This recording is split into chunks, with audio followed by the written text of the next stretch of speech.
regenere. Es nuestra oración que edifique, que nos aliente. Y que finalmente Dios sea pues glorificado, ¿no? Entonces, un saludo a los que nos sintonizan por Facebook, YouTube y por acá mismo por el Zoom. Pues vamos a ir directo a la palabra. Vamos a abrir nuestras Biblias, hermanos, para comenzar. Salmo 38. Salmo 38. Versículos 1 al 8. Amén. Salmo 38, 1 al 8. Jehová, no me reprendas en tu furor, ni me castigues en tu ira, porque tus saetas cayeron sobre mí, y sobre mí ha descendido. Nada hay sano en mi carne a causa de tu ira, ni hay paz en mis huesos a causa de mi pecado. Porque mis iniquidades se han agravado sobre mi cabeza, como carga pesada se han agravado sobre mí. Hieden y supuran mis llagas a causa de mi locura. Estoy encorvado, estoy humillado en gran manera. Ando enlutado todo el día, porque mis lomos están llenos de ardor y nada hay sano en mi carne. Estoy debilitado y molido en gran manera. Gimo a causa de la conmoción de mi corazón. Amén. Señor, oramos con confianza a ti, nuestro Padre, que nuestro pensamiento sea cautivado, nuestro corazón, nuestra alma, para atender todos a tu santa palabra, para dar a tu palabra, Señor, el lugar preeminente que le corresponde a cada uno de nosotros. Señor, bendito seas. Gracias, Dios. Muchas gracias por tu palabra. En el nombre de Jesús. Amén. Amén. Hermanos, una pesadumbre tremenda en el rey David otra vez. Está con un peso de conciencia. Los sentimientos de una conciencia culpable están presentes en estas tremendas palabras de el rey David. Ahora, estas palabras y este sentir de una conciencia culpable hacen un contraste fuerte con otras palabras más breves del apóstol Pablo, que dice en 2 Corintios 1:12. 2 Corintios 1:12. Porque nuestra gloria es esta, el testimonio de nuestra conciencia, que con sencillez y sinceridad de Dios, no con sabiduría humana, sino con la gracia de Dios, nos hemos conducido en el mundo y mucho más con vosotros. Amén. Ahí está el contraste entre su propia circunstancia terrible, después de lo que había pasado con él, y el testimonio de Pablo en su servicio a los santos y en particular a los corintios. Entonces hay un tema aquí, hermanos, muy fuerte, que es el pecado y la conciencia en la vida del creyente. Y muy importante para tomar en cuenta a partir, obviamente, de la Sagrada Escritura. David ha cometido un terrible pecado y ha planificado un asesinato. Y cuando estaba moral y espiritualmente débil, su hijo Absalón planificó usurpar el reino, su trono. Tremendo peso sobre las espaldas de un santo de Dios, de un redimido que ha pecado. Por el otro lado, Pablo estaba disfrutando de una conciencia limpia, una conciencia suave, que no le acusaba. Porque una conciencia acusadora produce pues culpabilidad, produce vergüenza. porque la ley de Dios ha sido violada.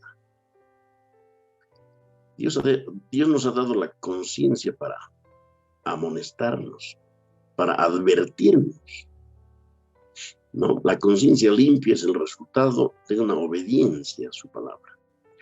Aunque el apóstol no era perfecto, y nadie es perfecto en este mundo del pueblo de Dios, él tenía victoria, obviamente, sobre el tema del pecado en su vida, ¿no? Ningún cristiano puede decir con verdad que el pecado así ha desaparecido de su vida, ¿no? Aún habiendo sido salvados por Dios, tenemos la pecaminosidad interior, la tendencia a pecar. Aún estamos luchando. Lo que le pasó a David fue vergonzoso. Lo que le pasó a David fue escandaloso. David, estamos hablando del rey David, el dulce cantor de Israel, el que escribió los salmos, gran parte de ellos, salmos que cantamos para adorar a nuestro Dios. Él había pasado por un túnel tremendo de pecado. Nuestros pensamientos y nuestras palabras no siempre son pues lo que deben ser, ¿no? Esta pecaminosidad que queda en nosotros, los salvados, hace que a veces desperdiciemos tiempo en cosas frívolas. ¿Cuántas veces nos hallamos enfocando en cosas pasajeras? Y nuestros corazones se enfrían y se desvían de lo santo y lo eterno.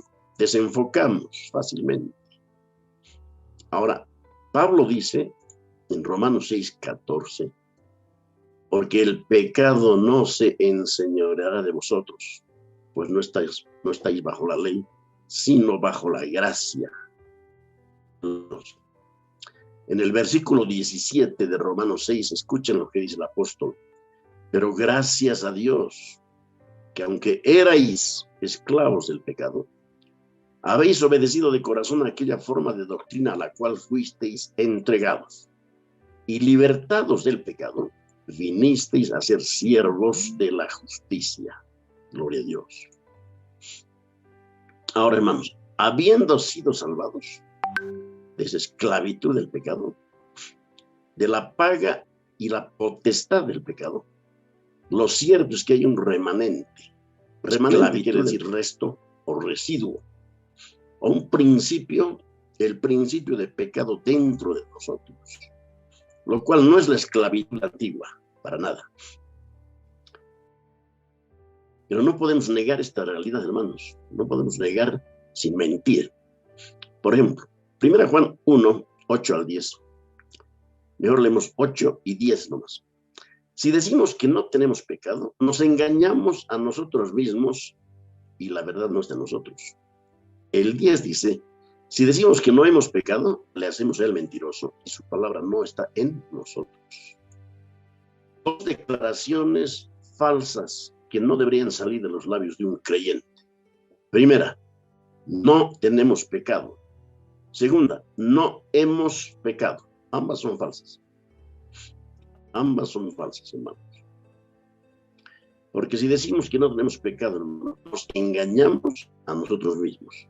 Si decimos que no hemos pecado, le hacemos a él mentiroso y su palabra no está en nosotros. Ahora, debemos ser precisos con el tema del pecado y creer lo que la palabra enseña, para no ser engañados por Satanás. La materia que se ocupa del pecado se llama amartiología, con H, amartiología. Debemos conocer con precisión lo que la Biblia dice del pecado, para no hablar otras cosas, ni quitarle ni añadirle. Ahora, hay que enfrentar ese pecado remanente si queremos una conciencia limpia para servir y adorar a Dios. ¿Cómo lo enfrentamos?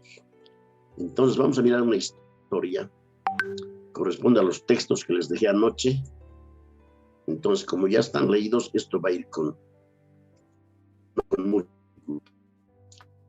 Entonces, esta historia, hermanos, que voy a leer en varios pasajes, viene a ser una analogía de la seriedad del pecado y la justa ira de Dios contra el mismo.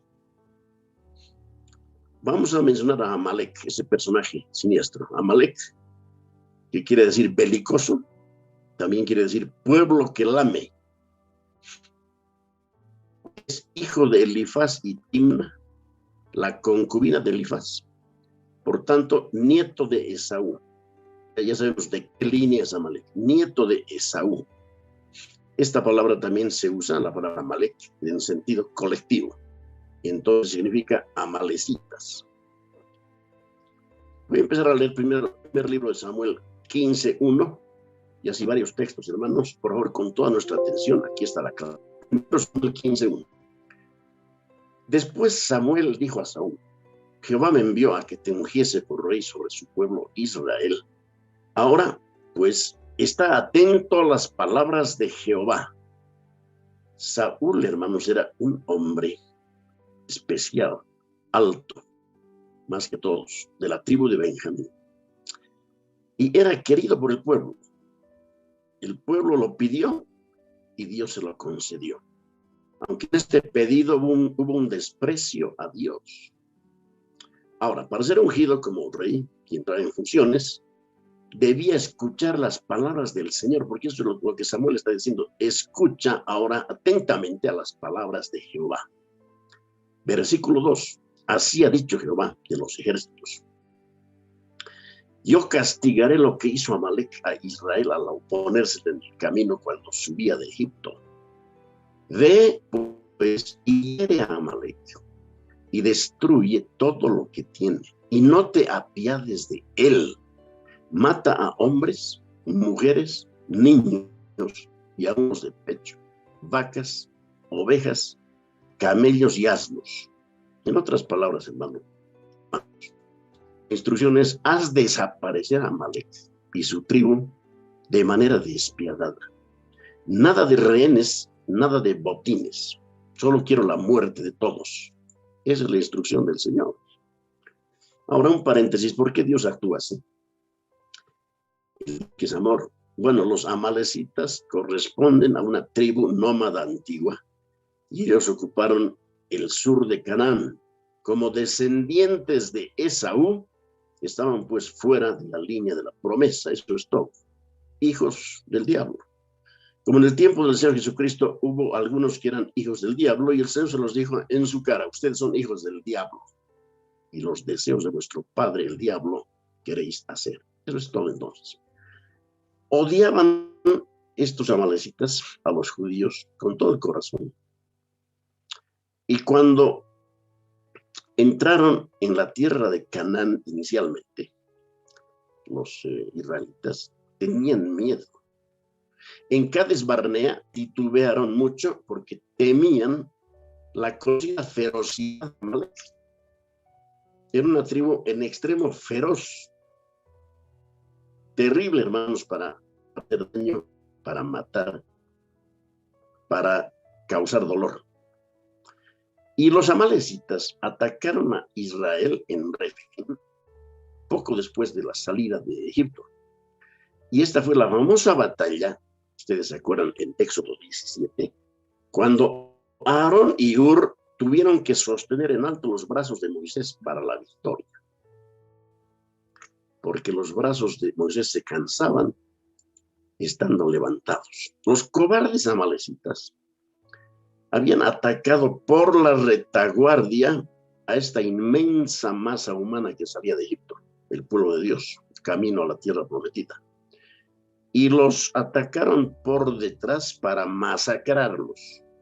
¿Y quiénes estaban atrás? Ancianos, niños pequeños, mujeres embarazadas, enfermos, gente débil. Fue un ataque cobarde que Dios abominó con su alma. Enseguida vamos a ver un texto en Deuteronomio que habla de cómo se incorpora una medida de Dios en la ley del Pentateuco. Amalek odiaba a Dios y todo lo que era santo. Pero Dios libró a Israel en ese día. Veamos, Éxodo 17, 8 al 16. Éxodo 17, 8 al 16. Entonces vino Amalek y peleó contra Israel en Refidim. Y dijo Moisés a Josué: escógenos varones y sal a pelear contra Amalek. Mañana yo estaré sobre la cumbre del collado y la vara de Dios en mi mano. E hizo Josué como le dijo Moisés, peleando contra Amalek. Y Moisés y Aarón y Hur subieron a la cumbre del collado. Y sucedía que cuando alzaba Moisés su mano, Israel prevalecía. Mas cuando él bajaba su mano, prevalecía Amalek. Y las manos de Moisés se cansaban, por lo que tomaron una piedra y la pusieron debajo de él y se sentó sobre ella. Y Aarón y Hur sostenían sus manos el uno de un lado y el otro de otro. Así hubo en sus manos firmeza hasta que se puso el sol. Y Josué deshizo a Amalek y a su pueblo a filo de espada. ¿Han oído, hermanos? Y Josué deshizo a Amalek y a su pueblo a filo de espada. Y Jehová dijo a Moisés, escribe esto para memoria en un libro y di a Josué que raeré, esto es, extirparé o eliminaré del todo la memoria de Amalek de debajo del cielo. Y Moisés edificó un altar y llamó su nombre Jehová Nisi y dijo, por cuanto la mano de Amalek se levantó contra el trono de Jehová, Jehová tendrá guerra con Amalek de generación en generación. Y hermanos, esta es una tremenda historia que tiene que enseñarnos a nosotros como pueblo del Señor algo muy importante. Entonces Dios estaba tan comprometido con esto que hizo de este voto parte de la ley mosaica que les mencionaba hace un ratito. Lo que acaba de decir el Señor, hermanos, Él lo llevó a cabo de la siguiente manera. Deuteronomio 25, 17 al 19. Acuérdate de lo que hizo Amalek contigo en el camino cuando salías de Egipto, de cómo te salió al encuentro en el camino y te desbarató la retaguardia de todos los débiles que iban detrás de ti, cuando tú estabas cansado y trabajado. Y no tuvo ningún temor de Dios. Por tanto, cuando Jehová tu Dios te dé descanso de todos tus enemigos alrededor, en la tierra que Jehová tu Dios te da por heredad para que la poseas, borrarás la memoria de Amalek de debajo del cielo. No lo olvides. Quiero repetir el versículo 19. Por tanto, cuando Jehová tu Dios te dé descanso de todos tus enemigos alrededor, en la tierra que Jehová tu Dios te da por heredad para que la poseas, borrarás la memoria de Amalek de debajo del cielo. No lo olvides. Amén. Hermanos, la ira de Dios ardió en contra de Amalek debido a su impiedad. Dios mandó a Balaam, un profeta depravado, a profetizar su condenación. Miren qué extraño esto, ¿no? Números 24:20. Y viendo a Amalek, tomó su parábola y dijo, aquí está hablando Balaam, Amalek, cabeza de naciones, mas al fin perecerá para siempre. Gloria a Dios.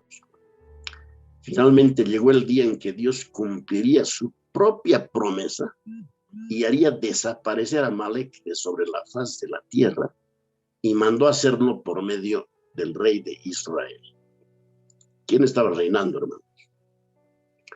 Saúl, por el que habían pedido a Dios por rey. Primer libro de Samuel 15, del 1 al 3. Primer libro de Samuel 15, del 1 al 3. Después Samuel dijo a Saúl, Jehová me envió a que te ungiese por rey sobre su pueblo Israel. Ahora pues, está atento a las palabras de Jehová. Así ha dicho Jehová de los ejércitos. Yo castigaré lo que hizo Amalek a Israel al oponérsele en el camino cuando subía de Egipto. Ve pues y hiere a Amalek y destruye todo lo que tiene y no te apiades de él. Mata a hombres, mujeres, niños y aun los de pecho, vacas, ovejas, camellos y asnos. Hermanos, la orden es absolutamente clara. Primer libro de Samuel 15:7. Y Saúl derrotó a los amalecitas desde Javila hasta llegar a Sur, que está al oriente de Egipto. ¿Han oído eso? Saúl derrotó ¿a quiénes? A los amalecitas, desde Avila hasta Sur. Se nota que la victoria de Saúl fue arrolladora, pero, y este es uno de los peros más tristes de la Escritura, primer libro de Samuel 15:8, y tomó, o sea, capturó vivo a Agag, rey de Amalec, pero a todo el pueblo mató a filo de espada. Y Saúl y el pueblo perdonaron a Agag y a lo mejor de las ovejas y del ganado mayor, de los animales engordados, de los carneros y de todo lo bueno. Y no lo quisieron destruir, mas todo lo que era vil y despreciable destruyeron. Codiciaron lo mejor y perdonaron al infeliz de Agag. Saúl había desobedecido abiertamente a Dios. Dios dijo, maten todo. Saúl y el pueblo dijeron, matemos parte. Primer libro de Samuel, capítulo 15, 22 y 23. Y Samuel dijo, ¿se complace Jehová tanto en los holocaustos y víctimas como en que se obedezca a las palabras de Jehová?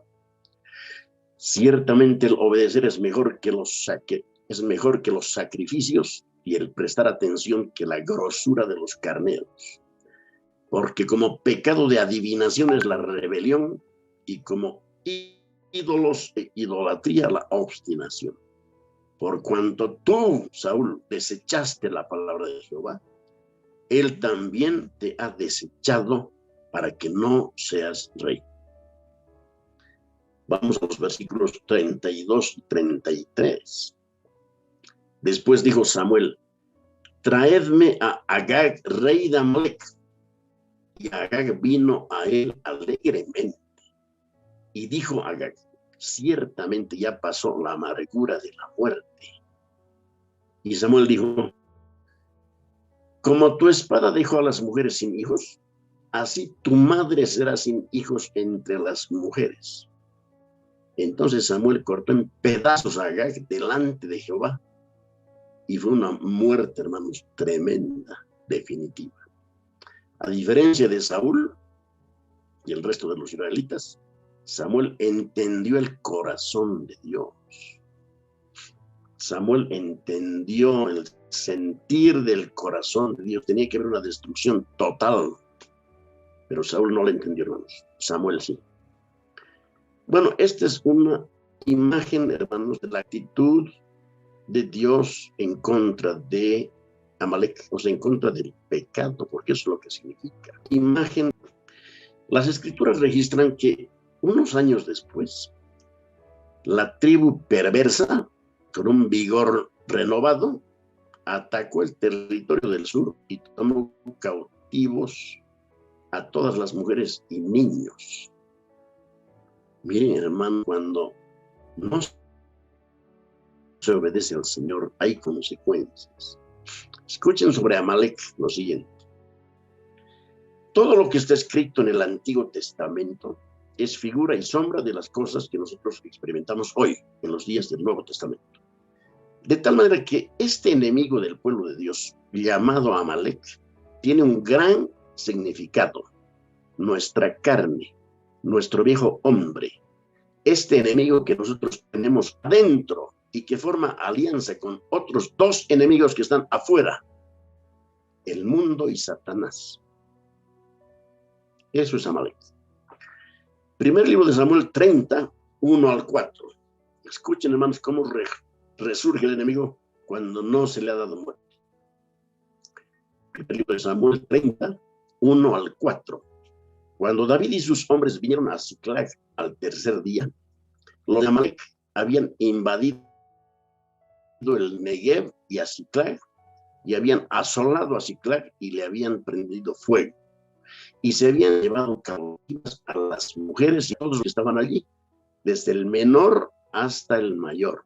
Pero a nadie habían dado muerte, sino se los habían llevado al seguir su camino. Vino pues David con los suyos a la ciudad, y he aquí que estaba quemada, y sus mujeres y sus hijos, hijas habían sido.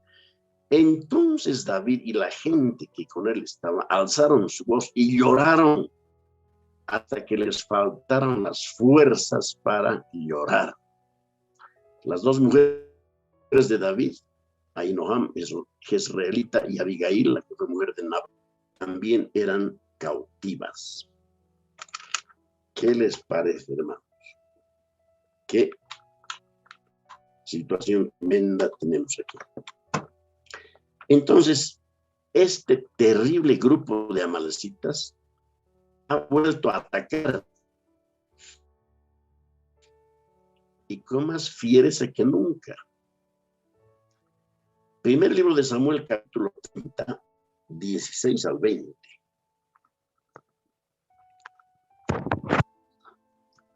Primer libro de Samuel 30, 16 al 20.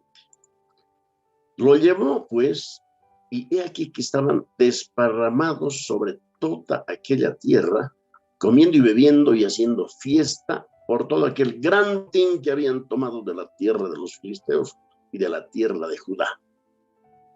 Y los hirió David desde aquella mañana hasta la tarde del día siguiente, y no escapó de ellos ninguno, sino 400 jóvenes que montaron sobre los camellos y huyeron. Y libró David todo lo que los amalecitas habían tomado.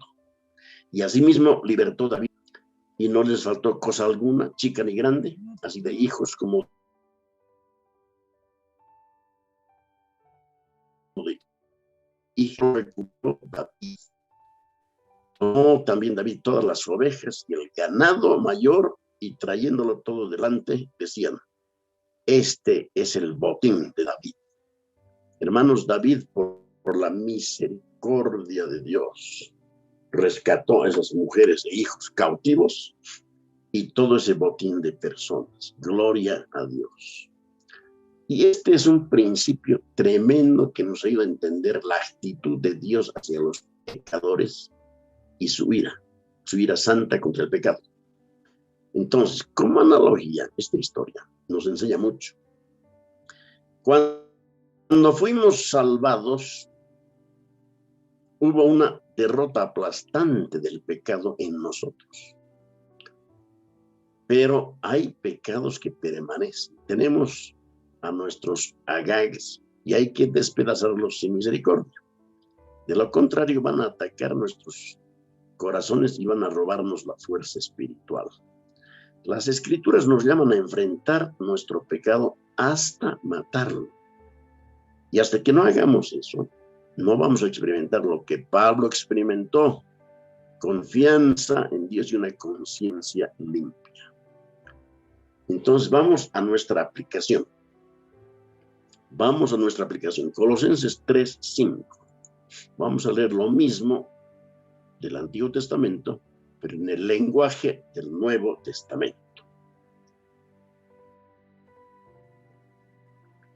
Haced morir, pues, lo terrenal en vosotros: fornicación, impureza, pasiones desordenadas, malos deseos y avaricia, que es idolatría. A ver, hagan morir, hermanos, es como maten, es matar, la orden es matar. Cosas como la inmoralidad, la impureza, los malos deseos y la avaricia, que es idolatría. Mátenlo todo. No lo toleren, es la instrucción, porque si lo toleran, Agag va a guiar una rebelión en cualquier momento. Pecados como los de los amalecitas tienen una manera de escapar de la matanza, reproduciéndose y reviviendo y lanzando ataques inesperados en nuestras áreas más vulnerables. ¿Qué está diciendo el Señor? Velad y orad. Hermanos, qué clarísimo. Romanos 8, 12 al 13. Así que, hermanos, deudores somos, no la carne, para que vivamos conforme a la carne. Porque si vivís conforme a la carne, moriréis. Mas si por el Espíritu hacéis morir las obras de la carne, viviréis. Un verdadero creyente no va a ser como Saúl, que quería consentir y preservar a Agag y otras cosas. Un verdadero creyente actuará como Samuel, quien lo mató sin misericordia. Porque ¿quién de nosotros tendría de mascota una serpiente? Debemos acabar con los amalecitas en nuestras vidas. Y no está hablando Pablo de resolver esta guerra en un momento, o de una experiencia de santificación instantánea. Tampoco habla de una posición pasiva, en la cual yo digo, yo no haré nada, veamos que Dios obre. No, esa no es la enseñanza de la santificación. Hacer morir, hermanos, hacer morir en tiempo verbal continuo. La idea no es de mortificación dolorosa al estilo de las religiones falsas, como hacer morir católica romana. No sé si es vigente esta conducta, pero ellos se aplicaban dolor en un monasterio con clavos, tachuelas en los zapatos, andar de rodillas, etc. Más bien, el apóstol está describiendo un estilo de vida que redunda en matar, hacer morir, y de esta manera tener una conciencia limpia. Básicamente, entonces, la mortificación del pecado es esto, hermanos: cultivar hábitos piadosos, eliminando de esa manera los viejos hábitos pecaminosos. O sea, del lado positivo, uno comienza a hacer cosas piadosas. Del lado negativo, como resultado, deja de hacer cosas pecaminosas. Y esa es la lucha. Vamos de lo piadoso, hermanos, a matar lo pecaminoso. Ahora, esto es pues de lo más práctico. No hay aquí un método externo, carnal, mágico, ni ritual. No tiene nada que ver con magia. La iglesia neopentecostal gusta mucho de la magia, actos mágicos, figuras, shofares, tutus, gritos, ceremonias. No funciona así. John Owen, el gran puritano, observó que la mayor parte del sistema religioso católico romano consistía de maneras erróneas y medios equivocados de mortificación. Él dijo, estos católicos siempre están tratando de mortificar al pecado en su vida con medios cerrados, con votos, órdenes, ayunos, penitencias. Todo eso es inútil. El pecado no puede ser aniquilado a través del legalismo o el ascetismo, que es privaciones, o el fariseísmo o el celibato, o la autoflagelación, o a través de los confesionarios, o los rosarios, las avemarías, o ningún otro medio externo. Obviamente, tampoco funciona con declaraciones modernas como yo declaro, yo decreto, yo reprendo, yo cancelo. Tampoco funciona así. El instrumento de mortificación está en nuestro corazón y es nada menos que el poder del Espíritu Santo. Hermano, el Espíritu Santo es el Dios todopoderoso que ha hecho morada en los creyentes. Allí está nuestro poder. Romanos 8:13b. Mas si por el Espíritu hacéis morir las obras de la carne, viviréis. ¿Qué les parece, hermanos, promesa? Por el Espíritu hacer morir las obras de la carne, viviréis. Ahora recordemos de obras de la carne algo que sabemos, pero estamos hablando de una gama muy amplia, aunque Pablo no es exhaustivo aquí, pero dice bastante. Gálatas 5:19. Y manifiestas son las obras de la carne, que son adulterio, fornicación, inmundicia, lascivia, idolatría, herejías, enemistades, pleitos, celos, iras, contiendas, disensiones, herejías, envidias, homicidios, borracheras, orgías y cosas semejantes a estas, acerca de las cuales os amonesto, como ya os lo he dicho antes, que los que practican tales cosas no heredarán el reino de Dios. Entonces, hermanos, el Espíritu está presente en nosotros, pero nosotros tenemos que estar activos en el proceso de matanza, no pasivos, activos en nuestra santificación. Todos los medios de mortificación son extraídos de mandamientos claros en las Escrituras, mandamientos concretos, inequívocos. Tenemos que obedecerlos. Veamos algo.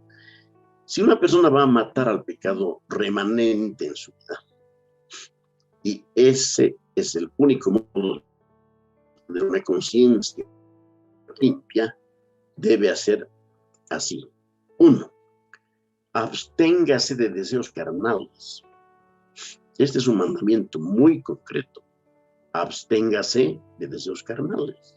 Otra forma de decirlo, no tenga deseos carnales de cualquiera de esas obras que hemos leído en Gálatas. No los tenga. ¿Qué decimos los creyentes? Amén. Santiago 1, 14 al 15 dice, sino que cada uno es tentado cuando de su propia concupiscencia es atraído y seducido. Entonces la concupiscencia, después que ha concebido, da a luz el pecado, y el pecado, siendo consumado, da a luz la muerte. ¿Qué es concupiscencia, hermanos? Porque dice, de su propia concupiscencia, cada uno es tentado, atraído, seducido. Concupiscencia, hermano, tiene varias palabras sinónimas. Por ejemplo, lujuria, lascivia, avaricia, avidez, codicia.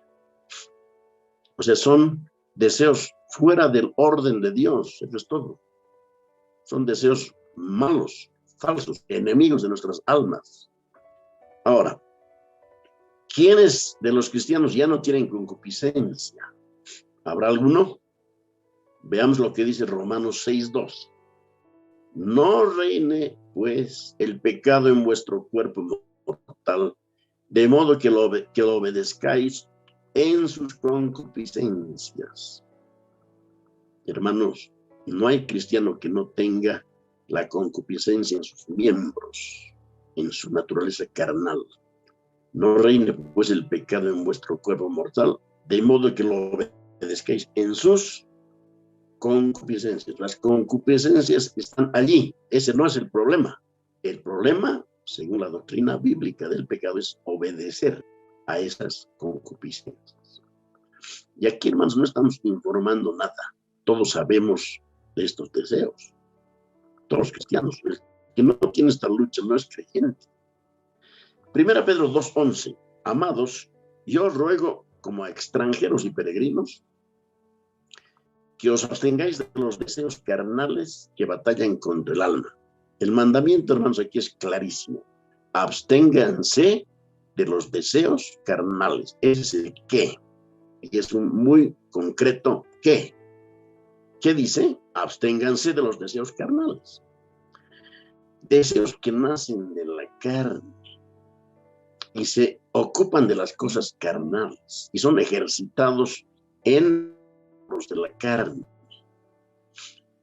No es que el apóstol pensara que se podría estar sin ellos, no, están ahí, hermanos. Porque mientras los santos estén en el cuerpo, o sea, los cristianos, mientras permanezcamos en este tabernáculo, en ellos habrá carne o naturaleza corrupta con sus deseos. Están ahí. Pero estos no deben ser complacidos, ese es el mandamiento. Ni debe hacerse provisión para ellos. No deben ser obedecidos ni servidos, sino negados y crucificados, ya que son contrarios o inadecuados para el carácter de extranjeros y peregrinos. y además su naturaleza es dañina y perniciosa. Pedro dice que pelean contra el alma. Estos son enemigos de la paz espiritual, del consuelo y el bienestar de nuestras mentes. Y siendo internos, son los peores enemigos del alma y deben ser tratados como tales, como pueden destruir las almas de los verdaderos creyentes, pueden causarles mucha flaqueza, pueden angustiarlos mucho y despojarlos interior y placer espiritual. 1 Corintios 6, 18a. Huid de la fornicación. ¿Puede haber algo más claro que eso? Matar los pecaminosos, no que es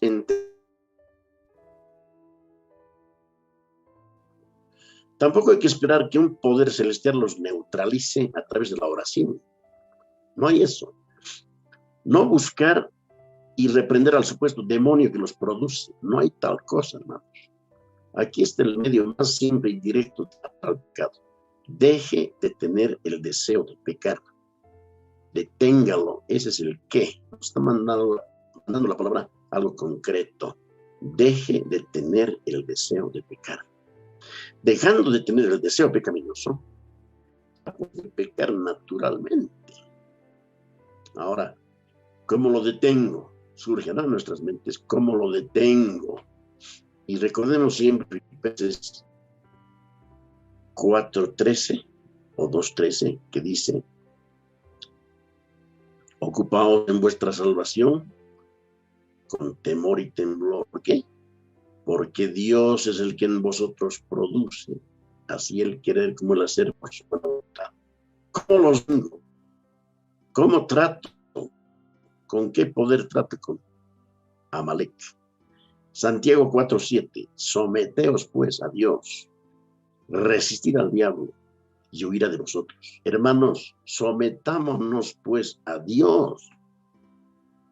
¿Puede haber algo más concreto que eso? Sometámonos a Dios. Esto es, obedezcamos pues al Señor. Romanos 13:14b. Y no proveáis para los deseos de la carne. Aquí están los mandamientos. Y no proveáis para los deseos de la carne. No es nada místico, simplemente no ver.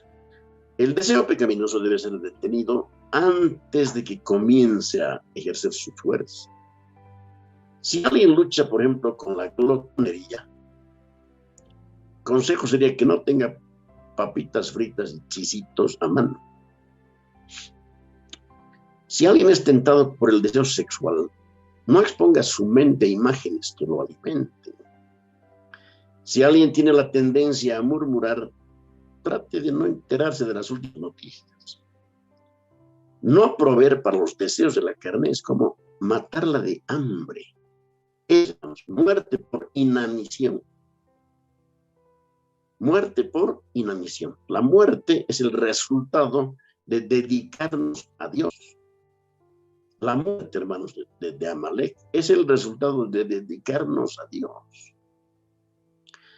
Amén. Entonces va a proveer para los deseos de la carne. Una hermana contaba que cuando se acercaba a su alacena y no había papitas ni chisitos, se felicitaba por su gran mío propio. Claro, estaba bromeando, ¿no?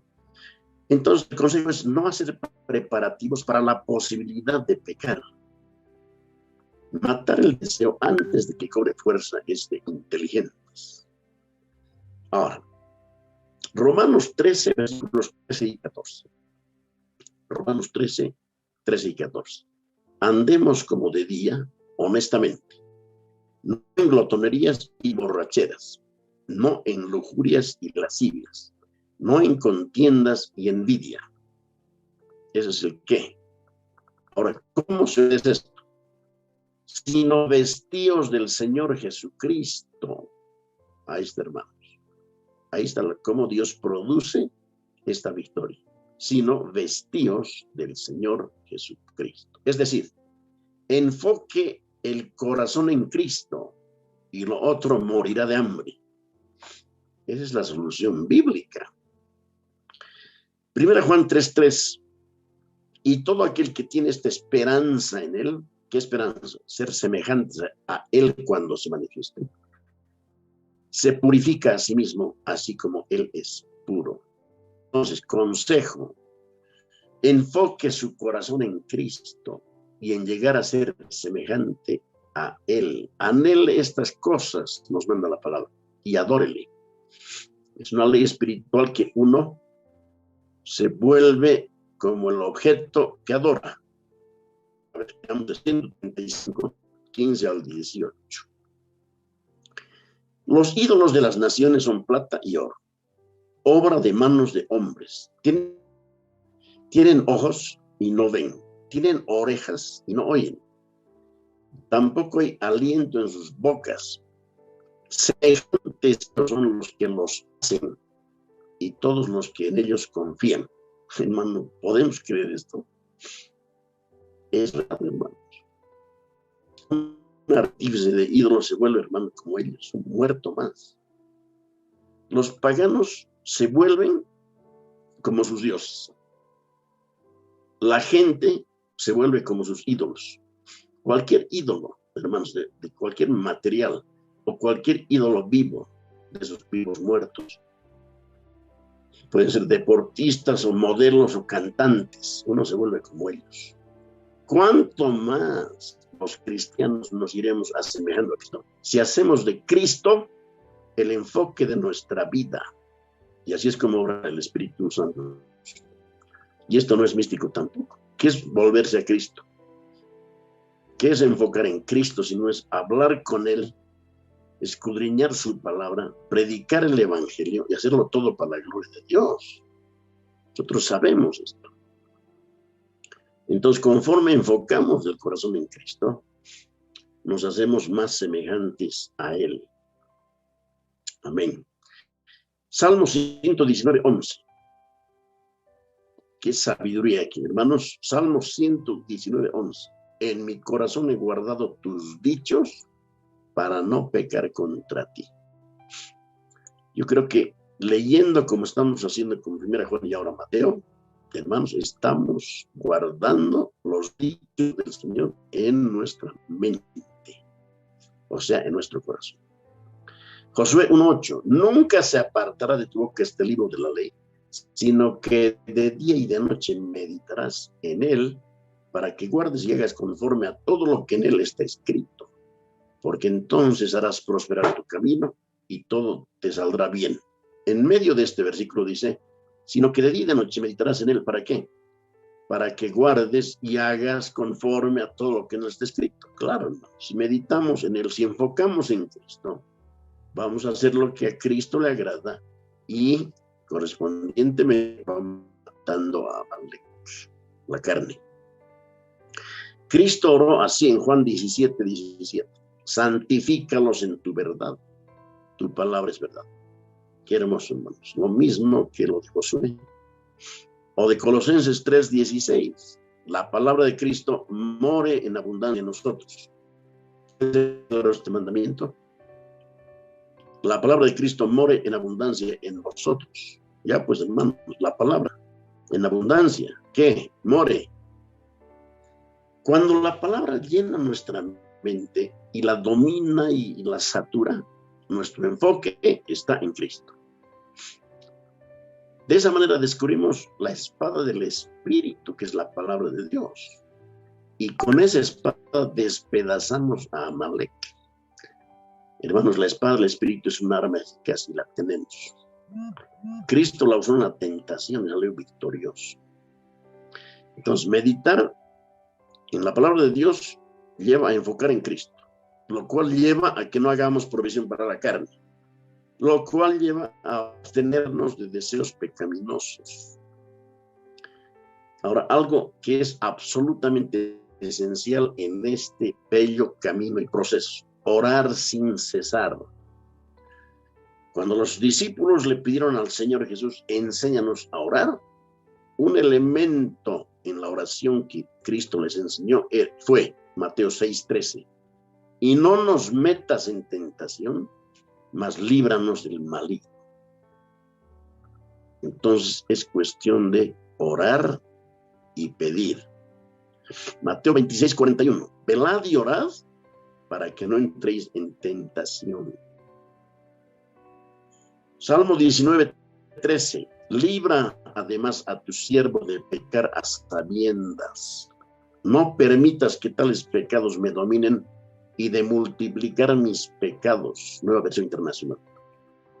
Oración poderosa. Deténme de pecar. Hebreos 4:16. Acerquémonos, pues, con confianza al trono de la gracia, para que obtengamos misericordia y hallemos gracia para el oportuno socorro. Un pastor amigo del presbiterio se encontraba en otro país. Llegó al hotel, se estaba anotando y apareció de pronto una amiga de antaño. Lo saludó muy cordialmente al pastor, lo abrazó e hizo su protocolo de tentación directamente, y ofreció buscarlo más tarde en su habitación. Este pastor nos contó que fue a su habitación y ¿saben qué hizo? Se arrodilló y empezó a clamar a Dios y le dijo: Señor, tú y yo sabemos lo que va a pasar si esta mujer viene. Líbrame, guárdame. Este hermano es que lloró ahí de rodillas junto a la cama. Y lloró. Y bueno, y pasó el tiempo. Al día siguiente, en el lobby apareció la mujer. ¿Por qué no me has abierto? Dijo. Porque no sé, no me has buscado. Claro que he a la puerta, no me has abierto. Este pastor se había dormido.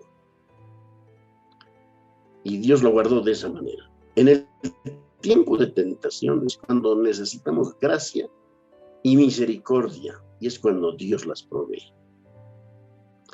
Entonces, todo este resumen, hermanos. A ver, la oración, el tiempo en la palabra, el enfocar en Cristo, no alimentar deseos pecaminosos, abstenerse de sus impulsos, es parte de desarrollar dominio propio en la vida.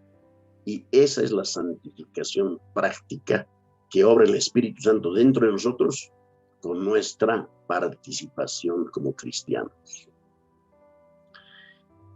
Unos versículos más. A ver, 1 Corintios 9:25. Todo aquel que lucha, de todo se abstiene. Ellos, a la verdad, para recibir una corona corruptible, pero nosotros una incorruptible. Amén. El versículo 27 dice: sino que golpeo mi cuerpo y lo pongo en servidumbre, no sea que habiendo sido heraldo para otros, yo mismo venga a ser eliminado. Pablo sabía que podía ser eliminado. Entonces, para que eso no acontezca, golpeo mi cuerpo y lo pongo en servidumbre. Ese golpeo mi cuerpo había sido un popopiazo, que literalmente significa pegar debajo del ojo. Amén. Lucas 21:34. Mirad también por vosotros mismos, que vuestros corazones no se carguen de glotonería y de embriaguez y de los afanes de esta vida, y venga de repente sobre vosotros aquel día. Amén. Filipenses 2:12 y 13. Por tanto, amados míos, como siempre habéis obedecido, no como en mi presencia solamente, sino mucho más ahora en mi ausencia, ocupaos en vuestra salvación con temor y temblor, porque Dios es el que en vosotros produce así el querer como el hacer por su buena voluntad. Versículo de oro, hermanos queridos. Todos los mandamientos que hemos leído en la Escritura hoy tienen como respuesta del cómo, porque Dios es el que en vosotros produce así el querer como el hacer por su buena voluntad. No solo el querer, produce el hacer. Es una excelente noticia, hermanos. Esta es una excelente noticia. Gloria a Dios. Y algunos versículos más que hablan de esto. Por ejemplo, así cortitos, Efesios 4, habla, Efesios 6, habla, ¿no?, de la armadura. Luego tenemos en 2 Corintios 7:1, limpiémonos de toda contaminación de carne y de espíritu, perfeccionando la santidad en el temor de Dios. Ese es un qué muy concreto. Hermanos, los qué son concretos y el cómo es concreto, es por la gracia del Señor. La carne es sutil, es engañosa, puede dejarnos tranquilos por un tiempo, hacernos pensar que ya todo está bien, pero puede regresar con una furia infernal. Cuando Agag venga y nos diga, ciertamente la amargura de la muerte ha pasado, esas palabritas, hermano, melosas, lo cual es otra manera de decir, se acabó la guerra, usted es cristiano, usted es salvo, usted está bien, yo estoy derrotado, no se preocupe por mí.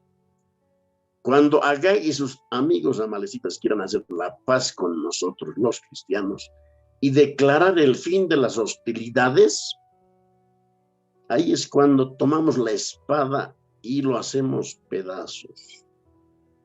No somos ignorantes de las estrategias de Satanás, ¿no? Y más vale que no seamos ignorantes de nuestras armas. Hermanos, en Cristo tenemos la victoria. En este tema, hermanos, de fundamentos sobre la santificación, después de la hermosa justificación, hermanos, podemos salir victoriosos. Tenemos todo a nuestro favor. Que la gracia del Señor sea con todos ustedes. Un abrazo. Amén.